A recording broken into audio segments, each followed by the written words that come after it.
திருவாரூரில் உள்ள தட்சிணாமூர்த்தி கோவிலில் 12 ஆண்டுகளுக்கு பிறகு கும்பாபிஷேகம் கோலாகலமாக நடந்தது. திருவாரூரில் உள்ள தட்சிணாமூர்த்தி சுவாமிகள் மடம் பிரசித்தி பெற்றது.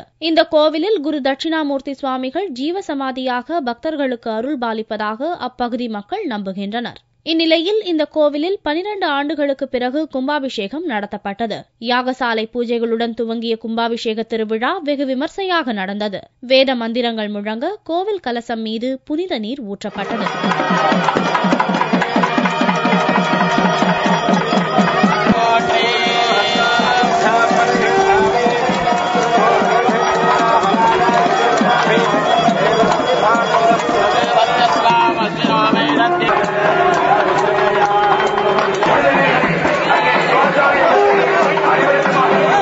இந்த கும்பாபிஷேக விழாவில் திருவாரூர் மட்டுமின்றி சுற்றுவட்டார பகுதியைச் சேர்ந்த பக்தர்கள் ஆயிரக்கணக்கானோர் கலந்து கொண்டனர்.